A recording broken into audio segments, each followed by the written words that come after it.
ರಾಜ್ಯ ಪ್ರಾಥಮಿಕ ಶಾಲಾ ಶಿಕ್ಷಕರ ಸಂಘ ಬೆಂಗಳೂರು ರಾಜ್ಯ ಮಟ್ಟದ ಶೈಕ್ಷಣಿಕ ಮಹಾಸಮ್ಮೇಳನ ಧನ್ಯತಾ ಸಮಾರಂಭ ಸಂಘದ ಸುವರ್ಣ ಮಹೋತ್ಸವ ಹಾಗೂ ಗುರುವಂದನಾ ಸಮಾರಂಭವು ದಿನಾಂಕ 28/2/2026 ಅರಮನೆ ಮೈದಾನ ಬೆಂಗಳೂರಲ್ಲಿ ಹಮ್ಮಿಕೊಳ್ಳಲಾಗಿದೆ ಅಂತ ಪತ್ರಿಕಾಗೋಷ್ಠಿಯಲ್ಲಿ ತಿಳಿಸಲಾಗಿದೆ. ಇದೇ ತಿಂಗಳು 28ನೇ ತಾರೀಕು ಬೆಂಗಳೂರಿನ ಅರಮನೆ ಮೈದಾನದಲ್ಲಿರತಕ್ಕಂಥ ಒಂದು ಅರಮನೆ ಮೈದಾನದಲ್ಲಿ ಸುಮಾರು 1 ಲಕ್ಷಕ್ಕೂ ಹೆಚ್ಚು ಜನ ಶಿಕ್ಷಕರನ್ನು ಸೇರಿಸಿ ರಾಜ್ಯ ಮಟ್ಟದ ಶೈಕ್ಷಣಿಕ ಮಹಾಸಮ್ಮೇಳನವನ್ನು ನಾವು ನಮ್ಮ ಸಂಘಟನೆಯಿಂದ ನಾವು ಮಾಡ್ತಾಯಿದ್ದೀವಿ.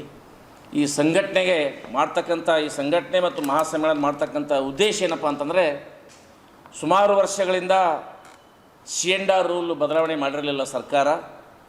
ಆ ಸಿ&ಆರ್ ರೂಲನ್ನು ಅತ್ಯಂತ ತ್ವರಿತಗತವಾಗಿ ಬದಲಾವಣೆ ಮಾಡಿ ಪ್ರಾಥಮಿಕ ಶಾಲಾ ಶಿಕ್ಷಕರಿಗೆ ಅನುಕೂಲ ಮಾಡಿಕೊಟ್ಟಿರ್ತಕ್ಕಂಥ ಕಾರಣಕ್ಕಾಗಿ ಅದರ ಜೊತೆಗೆ ಸುಮಾರು 4-5 ವರ್ಷಗಳಿಂದ ಪ್ರಮೋಷನ್ಸ್ ಇದ್ದಿದ್ದಿಲ್ಲ.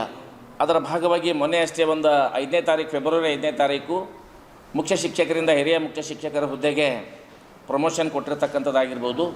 ಹೀಗೆ ಹಲವಾರು ಪ್ರಾಥಮಿಕ ಶಾಲಾ ಶಿಕ್ಷಕರ ಸಂಘದ ಬೇಡಿಕೆಗಳನ್ನು ಈಡೇರಿಸಿರ್ತಕ್ಕಂಥ ಗೌರವಾನ್ವಿತ ಈ ರಾಜ್ಯದ ಘನತೆಯುತ ಸನ್ಮಾನ್ಯ ಮುಖ್ಯಮಂತ್ರಿಗಳಾಗಿರ್ತಕ್ಕಂಥ ಸನ್ಮಾನ್ಯ ಸಿದ್ದರಾಮಯ್ಯ ಸಾಹೇಬರಿಗೂ, ಮುಖ್ಯಮಂತ್ರಿಗಳಾಗಿರ್ತಕ್ಕಂಥ ಸನ್ಮಾನ್ಯ ಶ್ರೀ ಡಿ ಕೆ ಶಿವಕುಮಾರ್ ಸಾಹೇಬರಿಗೂ, ಮತ್ತು ವಿಶೇಷವಾಗಿ ನಮ್ಮ ವಿದ್ಯಾಇಲಾಖೆಯ ಗೌರವಾನ್ವಿತ ಸಚಿವರಾಗಿರ್ತಕ್ಕಂಥ ಮಧು ಬಂಗಾರಪ್ಪಾಜಿಯವರಿಗೂ ಕೂಡ ನಾವು ಪ್ರಾಥಮಿಕ ಶಾಲಾ ಶಿಕ್ಷಕರ ಸಂಘಟನೆಯಿಂದ ಏನು ಪ್ರಾಥಮಿಕ ಶಾಲಾ ಶಿಕ್ಷಕರ ಬೇಡಿಕೆಗಳಿದ್ದವು ಆ ಬೇಡಿಕೆಗಳನ್ನು ಈಡೇರಿಸಿದ್ದಕ್ಕಾಗಿ ಅವರಿಗೆ ಒಂದು ಒಳ್ಳೆಯ ಥರನಾಗಿರ್ತಕ್ಕಂಥ ಅಭಿನಂದನೆಗಳನ್ನು ಹೇಳಬೇಕು.